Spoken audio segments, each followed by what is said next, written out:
Good evening. A lot of things in the news today, a lot of money talk, especially. NASA has completely changed their Artemis profile.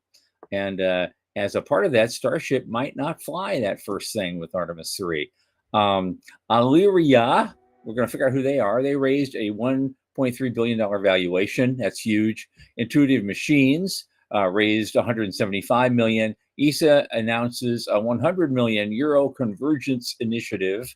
Nord Space has launched Nord Space Ventures. We're going to talk about that a little bit. AST Space Mobile gets a $30 million contract for a military broadband demo. Applied is invested in deorbit systems. ESA signs a deal with Venturi Space for a lunar rover study. And we're going to do a deep dive in the huge OpenAI funding round just for comparisons. All that, plus our guest, Rich Godwin. From the news desk at the Center for Space Commerce and Finance, my name is Thomas Andrew Olson, and this is The Unknown Quantity.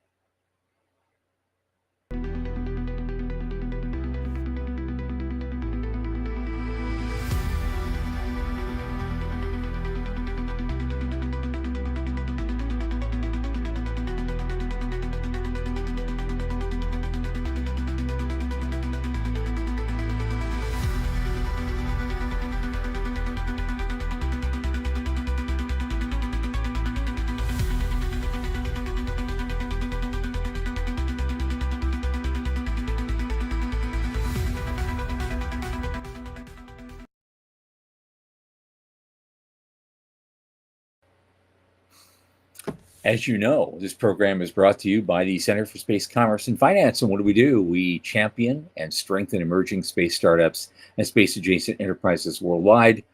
Our pitch events and world-class boot camps fortify startups to be better investor-ready.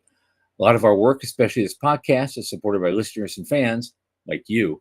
Remember, the Center is a 501c3 nonprofit, so just go to our website, cscf.space/support, click that donate button, and drop something in the tip jar. In addition, if you like this show, you support this show, tell your friends. Every new subscriber helps. Thanks so much. And now, here's my oldest space friend, Michael Lane, who just got in from his group meeting, spinning the wheel of Chamaru. Michael, come on in.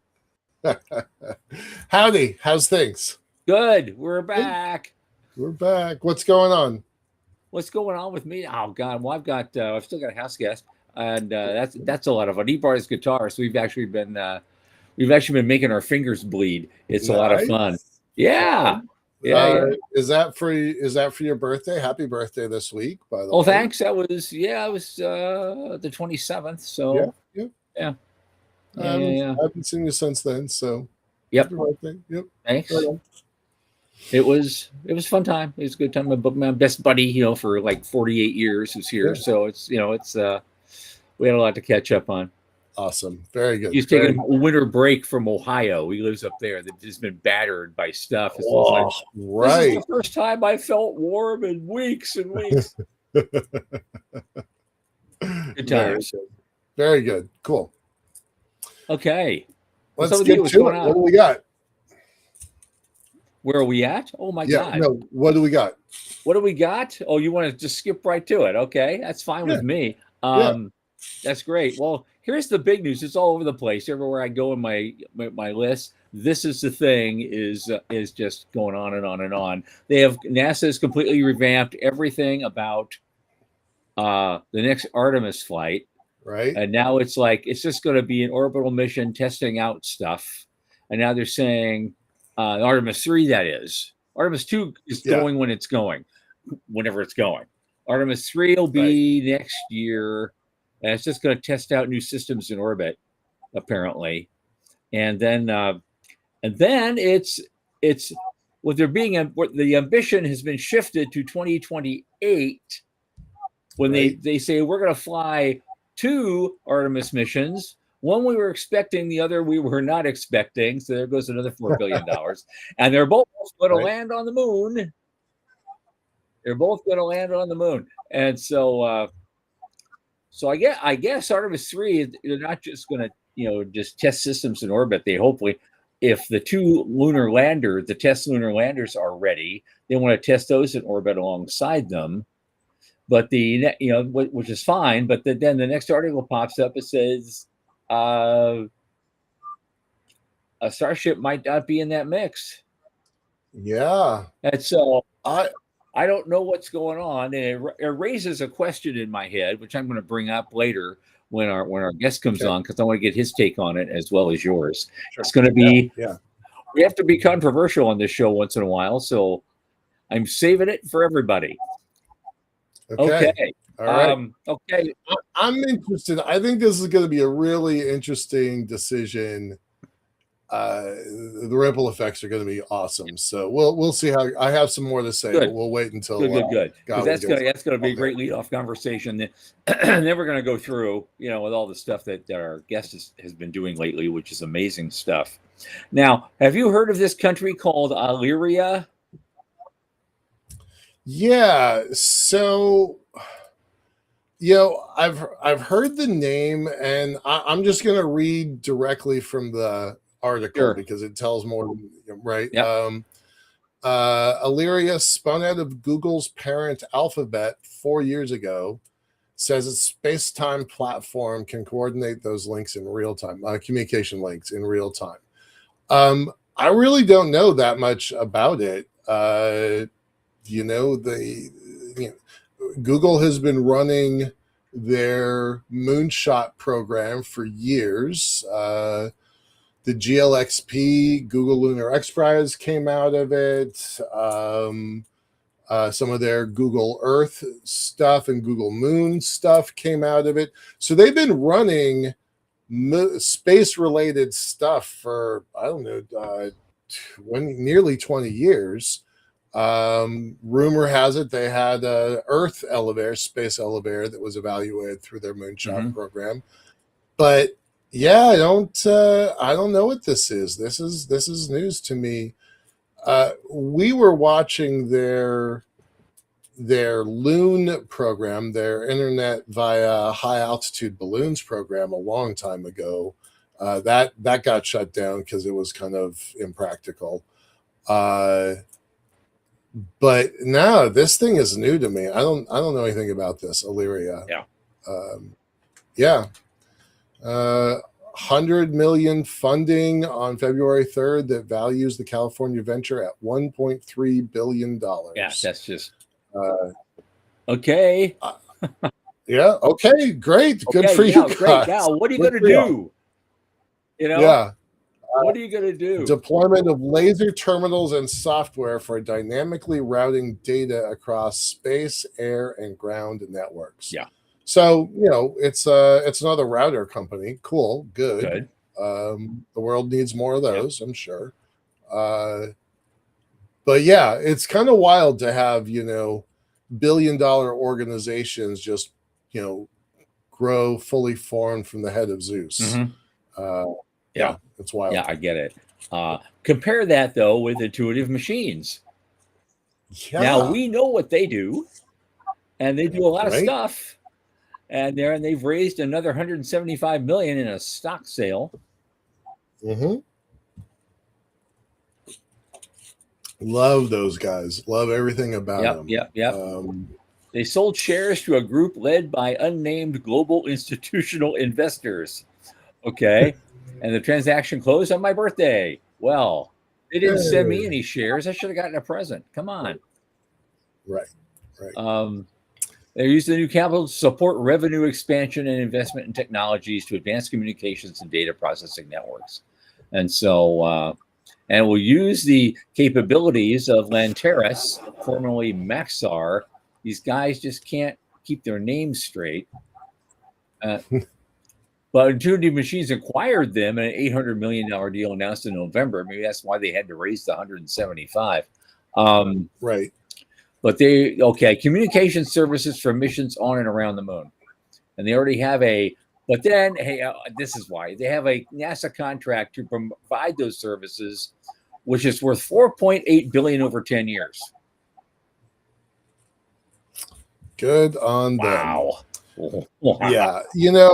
They are trying to transition from, when they started, and their ticker symbol is LUNR. When they started, they were a lunar transportation system. Yep. Period. Yep. Start to finish. That's what they do. That's what they came for. And now they're transitioning into, almost a baby prime, right? They're like, well, if y'all want to do it, meaning if y'all, America, NASA, NOAA, Department of Defense, Department of War, if y'all want to go to space, we're going to help you, right? Just bread and butter, soup to nuts. We want to be in the mix for those really big contracts.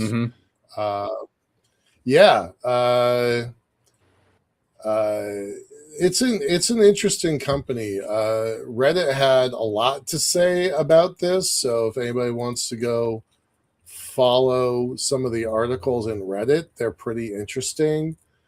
But they're doing well. Like they've got money in the bank, and contracts. Their stock dipped a little bit. Again, we're not giving advice in stocks, but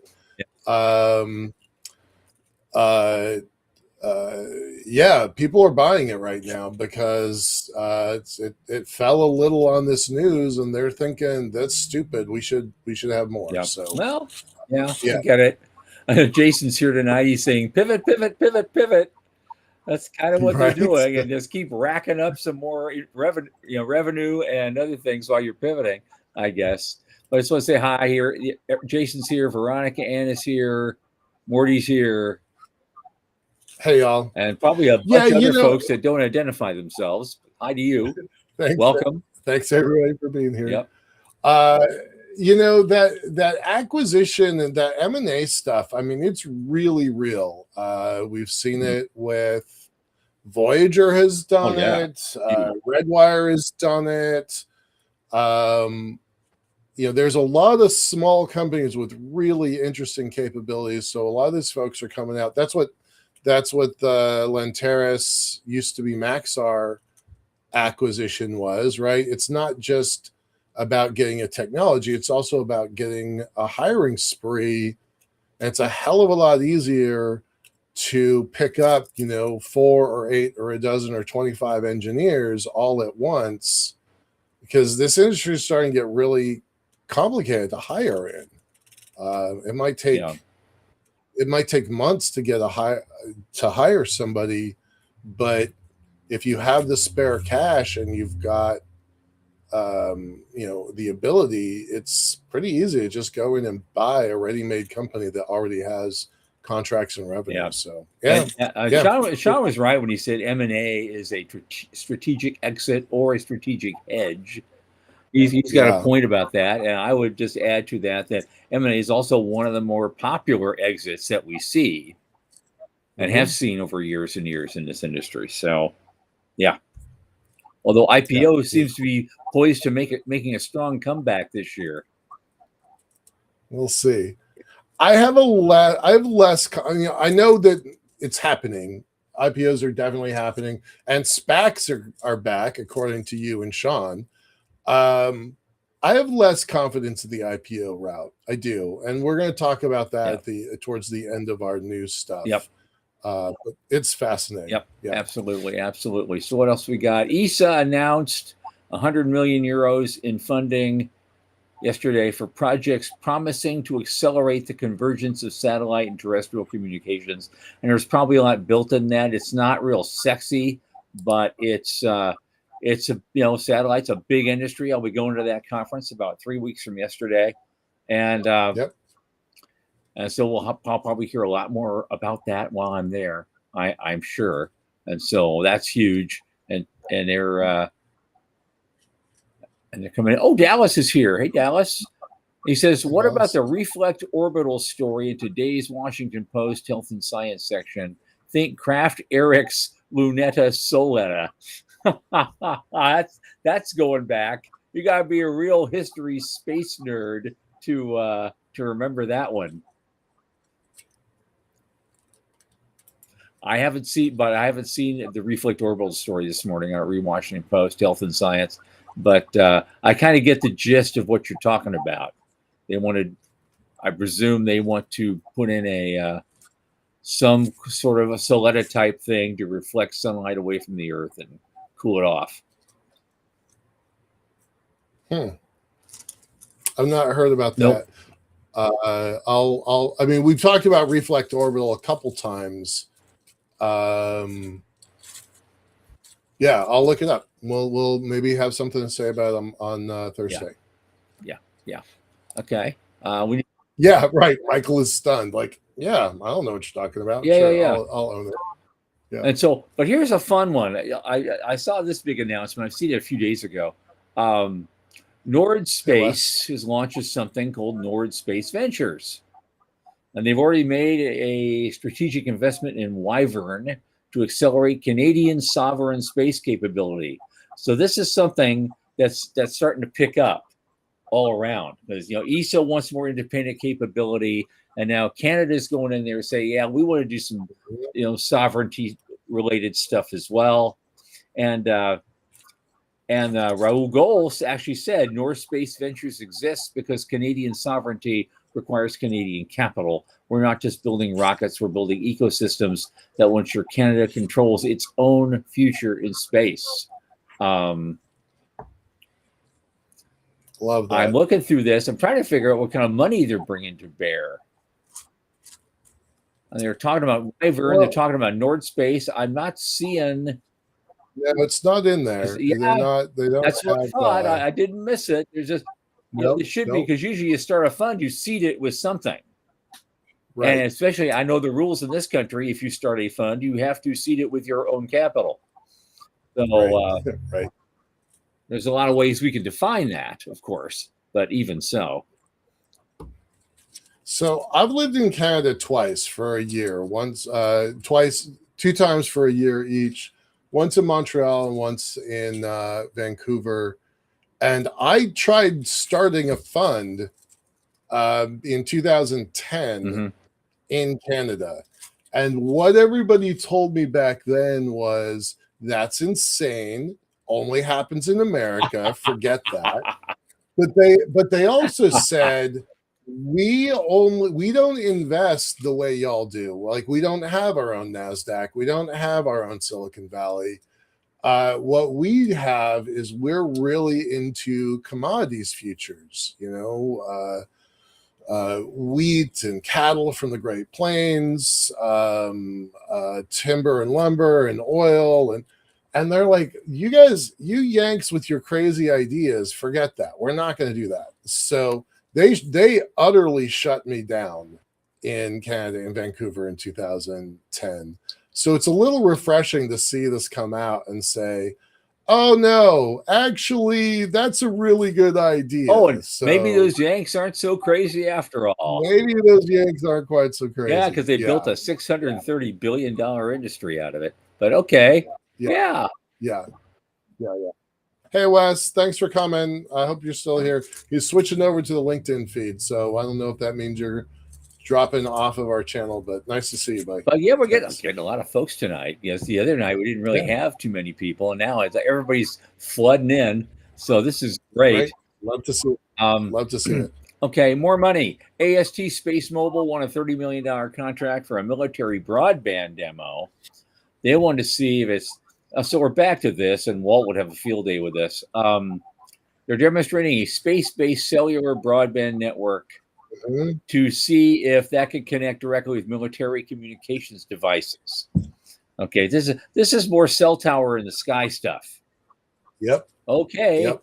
And I guess if you're doing it for military targets, the military will just keep paying you, and you don't have to worry about whether the commercial aspects of it. We've done the studies on commercial cell tower in the sky, and it's never panned out.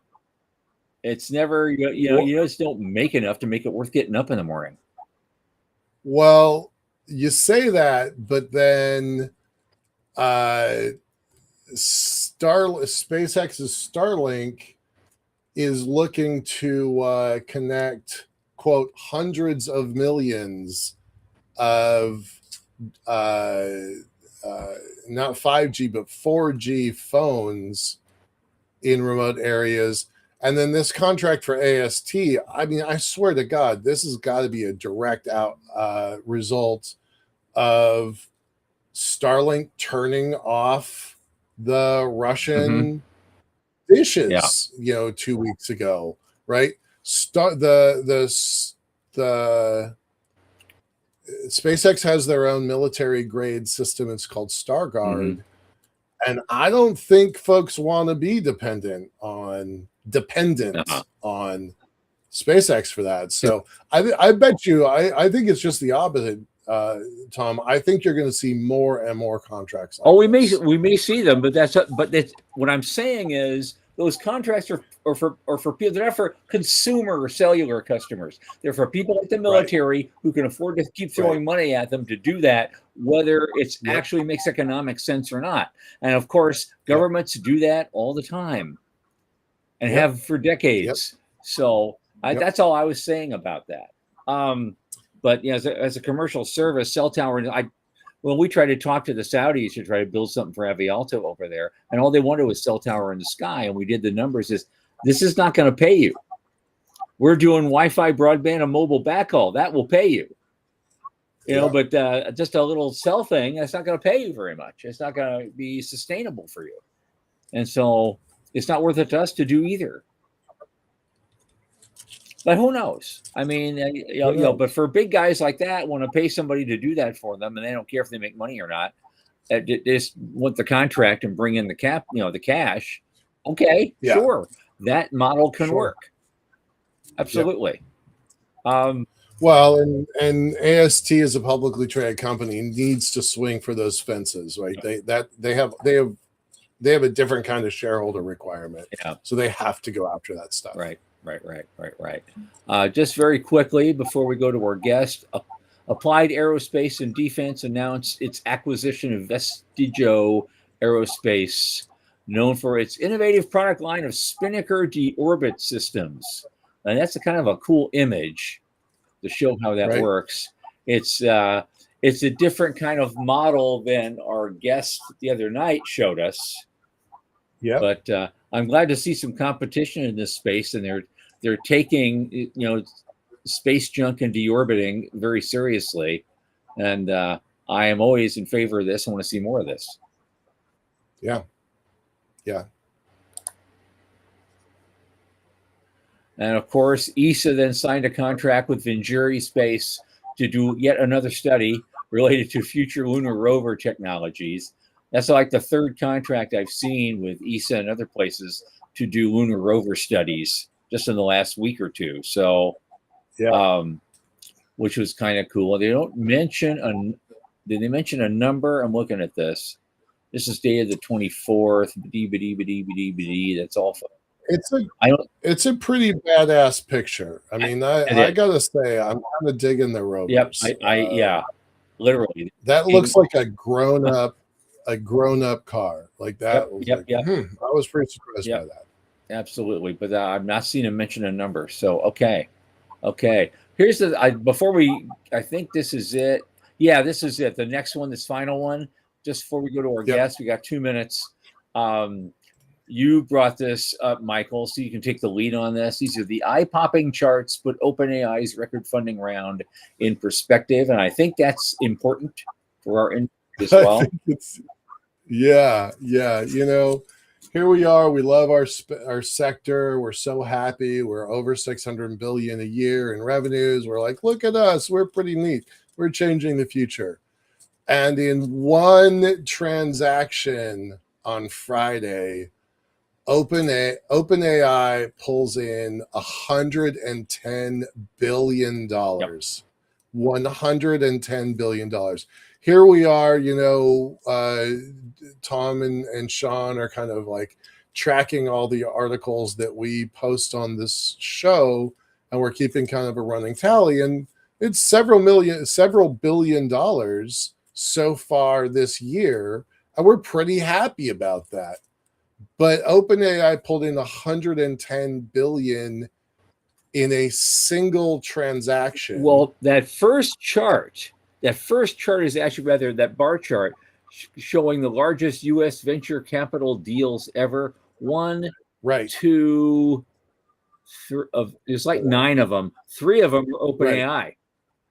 Right. Yeah. And one's Anthropic. And one's Anthropic. Right? It's like, two of them are Anthropic. Yeah. 3 of them are OpenAI, and one of them is XAI. Yep.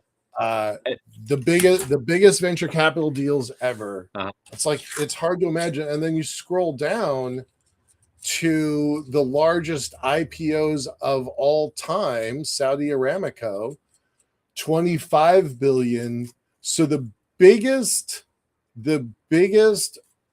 IPO, and this is what I was talking about a minute ago. It's like, I don't know sure if I have the same confidence in IPOs that you do. General Motors is on this list at $15 billion. Visa is on this list at $17 billion. SoftBank at $21 billion. And Saudi Aramco at 25. So when it finally gets to the public market, this one transaction is 4 times bigger than the biggest IPO of all time. Right. That blows my mind. So where does that leave us in the crossroads of space and money? I don't really know, but this definitely makes me wonder if I had always assumed that we would go public. I mean, I've been assuming that for a long time. Not my favorite idea, but I don't know if I ever have to, given these numbers. Right. I wonder if I ever have to. Exactly. Yeah, wild implications. Yeah, and I'm not as sanguine on IPOs as you think I am. I don't know where you got that idea. When I do the boot camps, and I always do the section on exit strategies, and I tell them, compared to the other ones, IPO is like one of the worst ones you can do. It's just gonna suck the life out of you. And so hard. And you have to like making reports where young Turks at Goldman Sachs are going to be cursing your name. They're 25-year-olds cursing your name and your parentage and the company you spent years building. You got to put up with that shit every 3 months on the call. Yeah. And it's like, who wants to do that if you don't have to? I mean, I'm not trying to sit in here and compare, Avialto or Liftport to OpenAI. We don't have 800 million customers that use our system every month. So, we don't have to worry about that comparison just yet. No. But I do wonder, like, what our future looks like if this is the kind of valuation you can get. Right. Okay. Yeah. On that, let's get to our guest. Our guest tonight is Rich Godwin, who's returning with us. Always a great guy to come in. He's of course the head of Space Tech Holdings. He's got a lot of new stuff going on. Rich, come on in, man. Hello, chaps. There he is. Okay. So I want to get this. I don't want to get to you because I have a thing I want to talk about. All the NASA restructuring of the Artemis flights and everything they're doing over there. How much of this is Jared Isaacman? Because my question is this: it's either one way or the other way.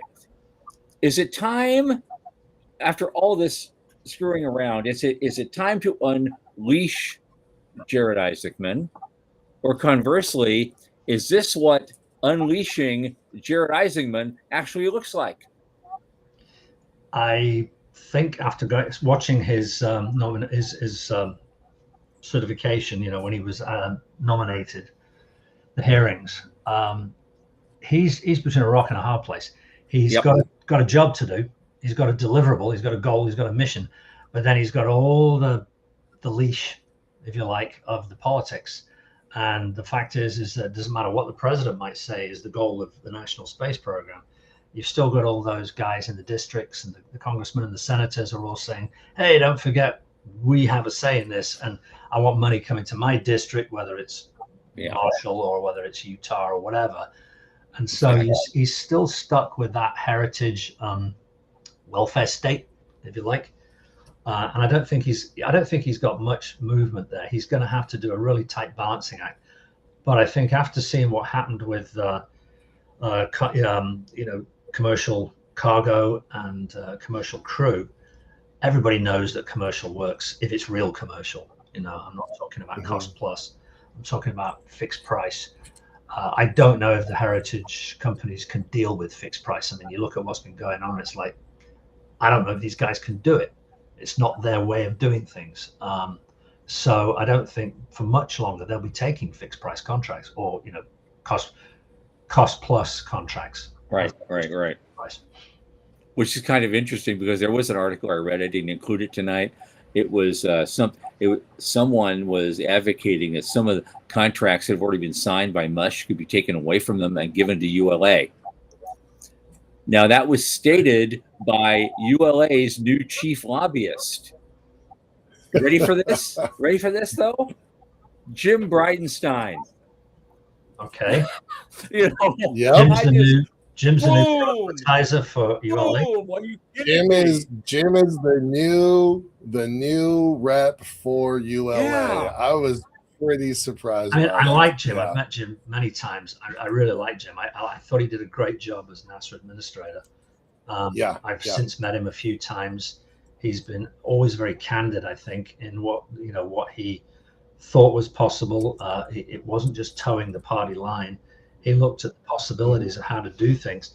ULA, gosh, I heard just last month or a couple of months ago that Rocket Lab might consider buying ULA. I was like, okay, I don't know how that would work out, but well, they might be more efficient. I don't know. Yeah, maybe they buy it for the contracts, the DoD contracts. That could be. I thought Bezos might have bought them, but then it was like, that seemed to make some sense. But then I think there's too much baggage. Yeah. Okay. It's like what are you buying? If you buy ULA, what are you buying? You're buying a lot of factories and stuff in like places like Decatur, and you've got a lot of union contracts there. Is that viable still? Mm-hmm.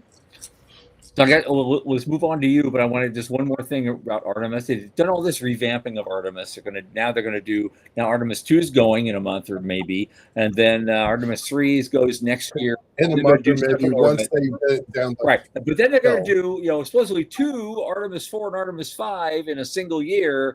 So are we looking at something that actually makes more viable sense, or are we gonna think we're gonna see more pushback? Well, I always look at this in terms of,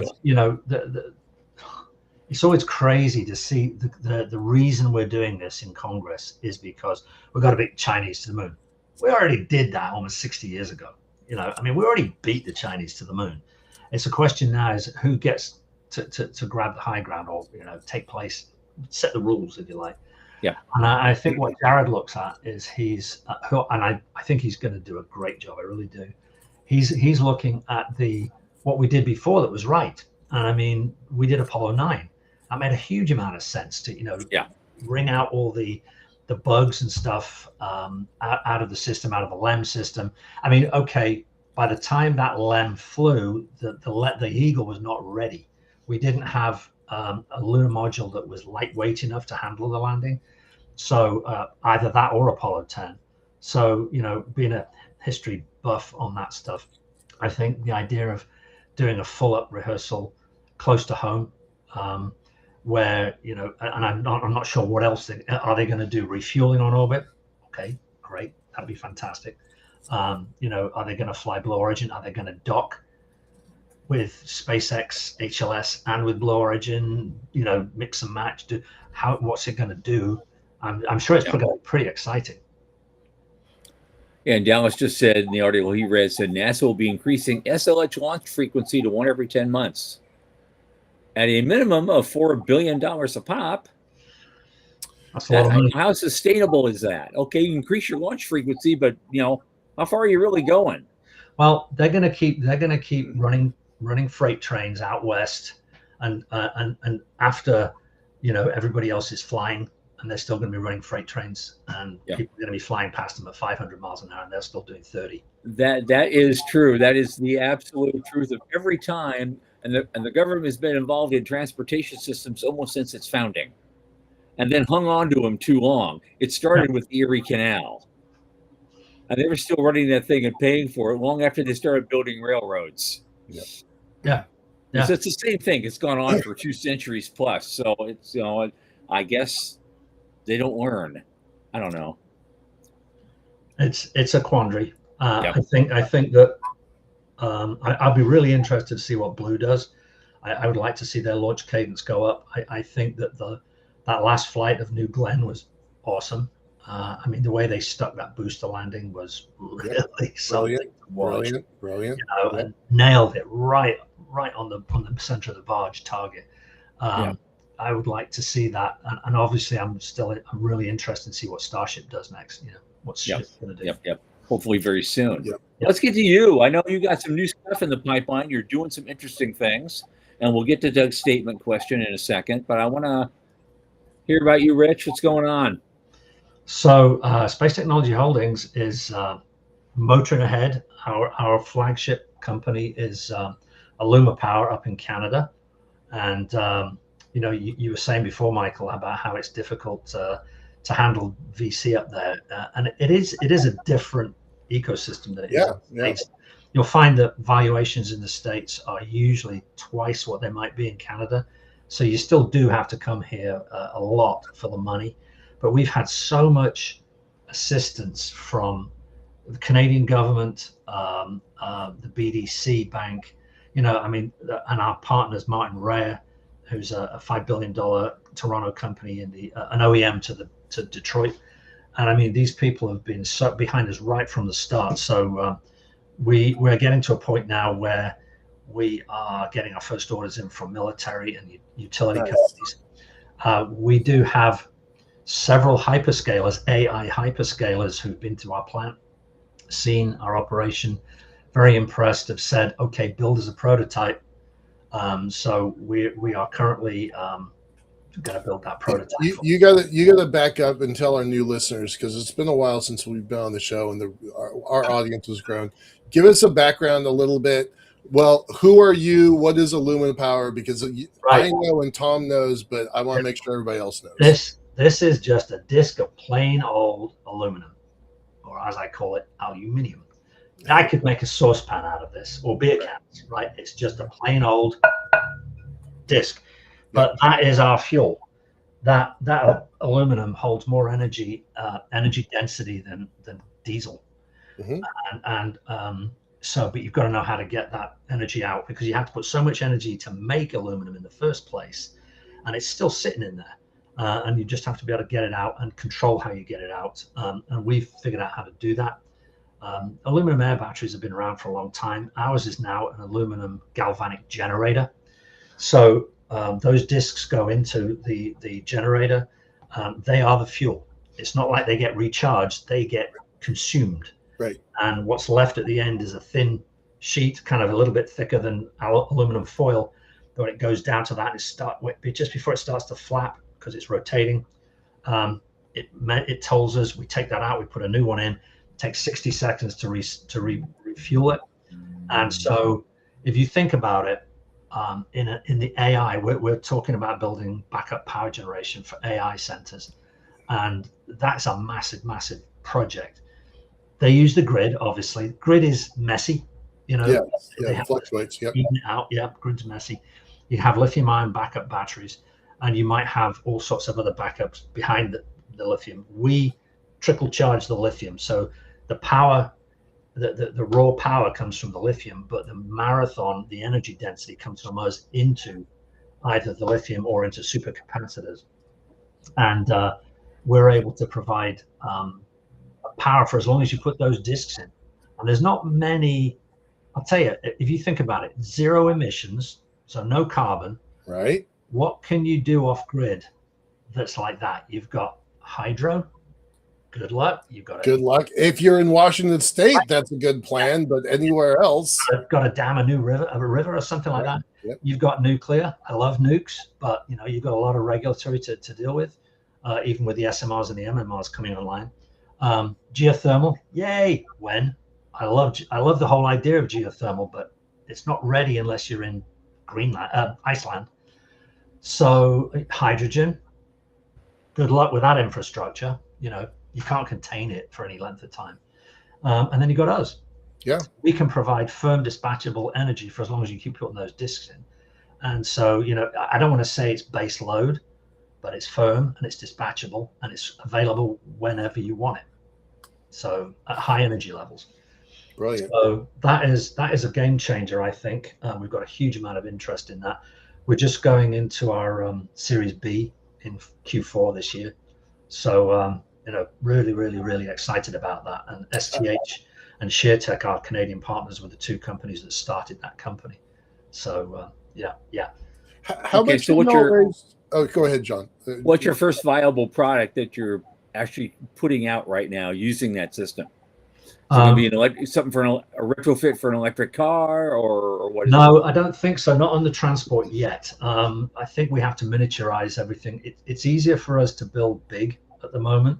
Okay. So we're building some fairly big systems, like in 20-foot containers. Okay. So a 20-foot container with this product in will generate just short of 60 kilowatts. Not huge for a 20-foot container, but when you consider a lot of the backup problems, even in Texas, when the grid goes down, if for whatever reason they bring on the diesel generators or the gas generators, and they're only allowed to run them for 15 minutes, but then they're past their emissions. Even in the state of Texas, so it's not like they'll just run those things for hours and days or whatever. So ours makes a lot of sense to, hey, you can run ours as long as you want, because there's no emission.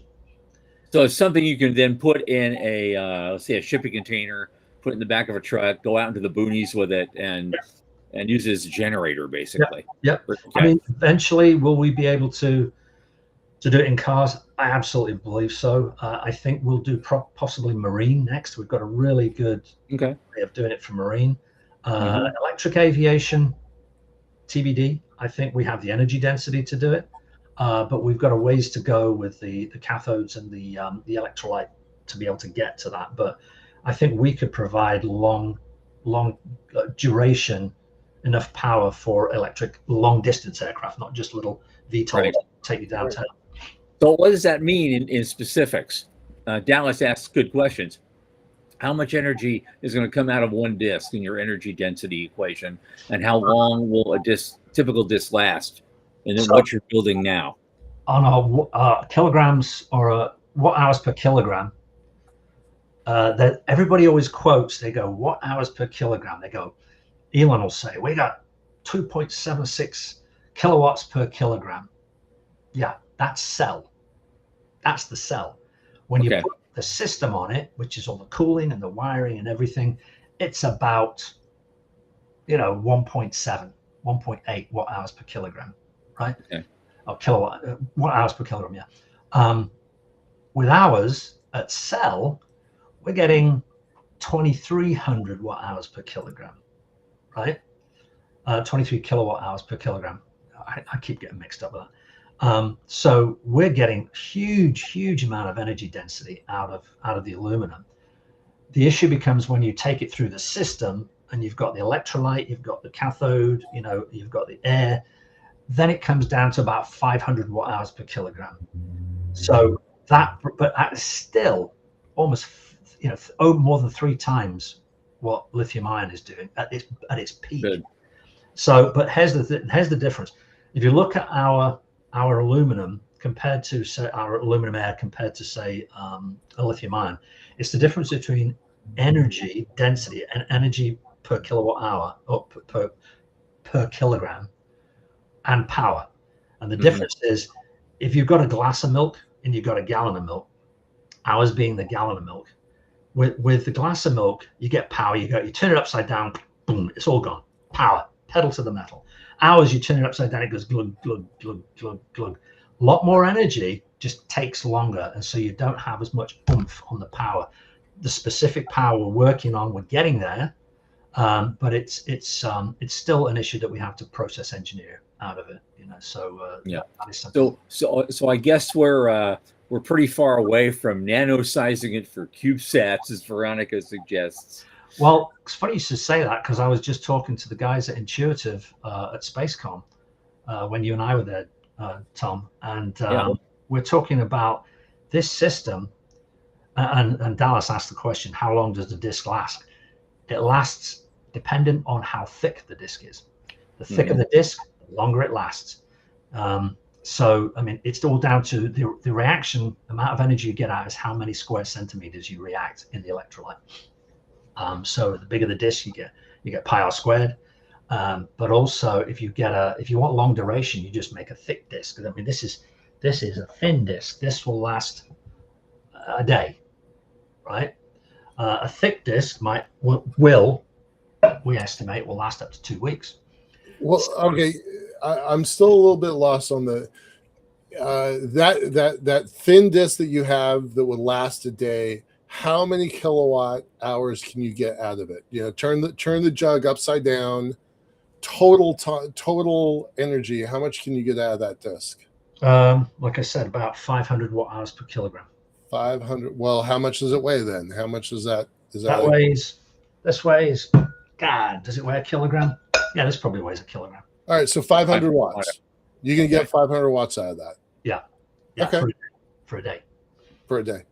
But you put multiple discs in. You run it multiple. You can run it like an old jukebox machine. Yeah, you could do it in series and just. And our new thin disc runs like 8 thin discs all together. So you're reacting a huge amount of surface area.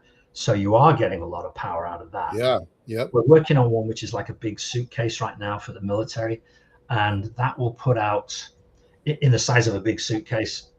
At the moment, it'll put out about 800 watts. Jesus. For quite a while. And it takes about 2 minutes to recharge it. My God, that is a game changer if you can pull that off, miniaturize or make it like.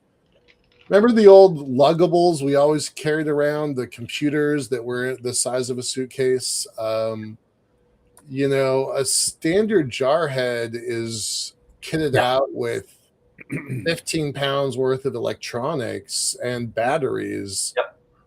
Now that I never had when I was logging through the. Well, that's one of the first items we looked at for the military, and we felt that probably. I mean, when you're a dismounted soldier, it depends if you're on foot or if you've got a Humvee with you or something like that. If you've got a Humvee, you might go out on a 12 to 24 hour recce or whatever. Yeah. And so your lithium ion that's on your belt or whatever is only going to last a maximum of 8 hours. And a lot of them, they had recharging. You either scavenge, recharge it. There's, you're in Afghanistan. Oh, plug into the grid. What grid? Right. Yeah. Or you can have a little blanket that unfolds and solar charges your lithium ion. So you're sitting out there for 8 hours in a hot zone, hoping that nobody spots you. Yeah. With this, we think we could get a backpack. We were designing a backpack for this for a single guy that would be rotating, and it would provide him with probably 48 hours of power. And then all he has to do to reload is just put a new disc in. Or we could put it in the back of the Humvee so that everybody can just plug in, charge the Humvee. It's quiet. There's no noise. There is a heat signature, but it's not like diesel or anything like that. It's quiet and it's low temperature.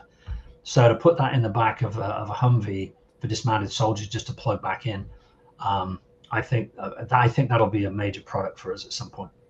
I love that. There's a couple questions in the audience before I get to that. Is the disc spinning? Do you wind up with it messing up your satellite, or is it just static and it just sits there? We haven't had any RF problems with it at all. I mean, it's basically a self-contained unit. It has a lot of sensors on board, but we get all that sensor data back, and we usually tie it into the Wi-Fi or Bluetooth, so you know exactly how much power is left in it, and when to change out the disc. But the thing you have to remember about the disc as well is that it's got indefinite shelf life. Yeah. I mean, if you're a forward base in the Western Pacific, you can go and stick this out on a desert island somewhere and just stick it in the ground and leave it for however many years you need to leave it for. It's not going to gum up. Right. You just put it in and add the water and the electrolyte. And people might, well, what if you don't have water? Well, if you don't have water, you've got a worse problem than anything. You have a different problem, right? We're not that's it. Yeah. Let's get into some of the questions. Of course, the engineers amongst us are asking questions. Bruce is asking something you've kind of already answered. Is it just pure aluminum? Can we use? Good question. Yeah. Really good question. Thanks, Bruce. No, we use scrap metal. People think that scrap aluminum all gets recycled. No, it doesn't. There's 20 million tons of what's called twitch or zorba. It's actually called zorba, and then it gets turned into twitch. It's crap. It is full of iron, nickel, chromium, and it's dumped. 20 million tons is dumped into landfill every year. All those airplanes you see out in the desert in Arizona, they take the engines, they take the seats, they take the copper wiring. The wings and the fuselage are still there because they can't do anything with it. You can take that crap out of it and turn it back into aluminum, but it's not economic. Ours, we can take that, just grind it up, put it in, turn it into discs like that, run it through our system, get the electrons and the heat out, and then the slurry that's left, you can skim off the different types of potentially rare earths, as well as the aluminum trihydrate, which is recyclable back into aluminum. So it's a circular economy to the fuel. Brilliant. And then Dallas, we already know the answer to that, but answer the question. Can they be used in space? Obviously, that's the $1 million question for this show. As far as microgravity is concerned, TBD. On the lunar surface, absolutely. I think that I'm very bullish on the fact that we could get, with one set of discs, without having to change the discs, because there's nobody there to change out the discs, and we don't want to make it too heavy. I was talking to the guys at Intuitive a couple of weeks back, and I think we could get them through 2 lunar nights without needing nuclear power. So they run for 2 weeks. We turn on our system. It basically just keeps the system alive. You're not running it full tilt, but half the energy that's coming out of this is heat. So it's an exothermic reaction. So we're keeping the thing warm. Then you do another 2 weeks of sun up, another 2 weeks of night, another 2 weeks of sun up, and then you're done. I think we could do that in one system. Okay. Yeah. How much would that weigh? What's the mass of that system? It depends on how much power you want out of it. Okay. Okay. So you're building something now, though. You're building something that you're putting into a shipping containers type size thing, and you're going to sell to somebody. Big build out. If you go to our website, alumapower.com, you'll see our first build out on the front page. Okay. Okay. I was going to ask you what the price point is. So you have something like your standard thing you're building now. It's fully loaded, ready to go. You're putting it on a truck. You're delivering it to presumably a job site somewhere out in Bum F Egypt, so wherever it is. And so maybe price out the gate, on the ground, up and running. What is it?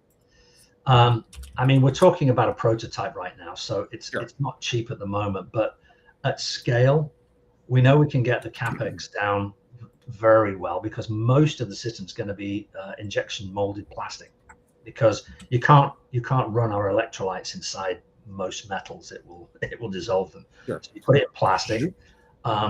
So that's not the expensive part. The fuel, think about this. Anybody else out there putting aluminum air batteries together is having to use like 6061 alloy. We use twitch. So our cost of our fuel is less than a quarter of their cost of fuel. Okay. So the OPEX is really, really low. I think at scale, we will eventually beat diesel and gasoline on a kilowatt hour per dollar basis. Yeah. We'll never beat the grid. We're never going to beat the grid, but we can beat gasoline and diesel. Okay. On price. Veronica's got a cool comment here. There's enough stuff in Regolith's composition that we could. Is that true? There's a lot more aluminum on the moon than there is helium-3. I'll tell you that. Yep. Happy birthday, V. Hope you're well. Happy birthday the other day. Absolutely. I mean, there's a huge amount of aluminum in the lunar regolith. So yeah, you could make this. Yeah. Once you've got factories there to be able to put a lot of electricity into the aluminum, you could certainly strip off the oxygen. I'm presuming it's going to be aluminum oxide. Yeah. I can't quite remember. But that's the way you strip off the 2 oxygens and you're left with Al2. And that Al2 will not oxidize up there. It's in a vacuum. So it's straight into the system, and you just start pulling electrons out of it. Super cool. Super cool. We're 5 minutes to the end of the show here. We usually do, what's happening in 5 years, what's happening in 25 years, pull out your crystal ball.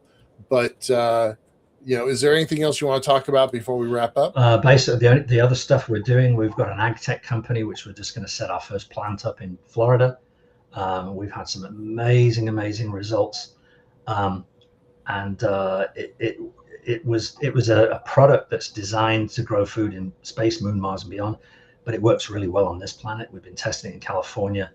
50% yield increases, more root mass, more healthier plants. So we're really bullish on that one. What's the crop? Anything you want. We've tested it on avocados, berries, row crops. We're doing celery next, carrots.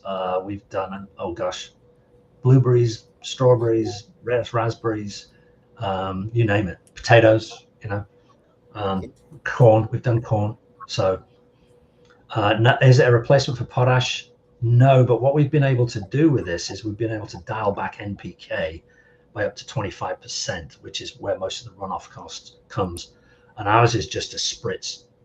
And the other thing we found out about it, it seems, I've got to determine this and confirm it, that it stops at a little spritz on the soil. It stops outgassing of CO2 out of the soil for like 3 weeks. That's a big deal.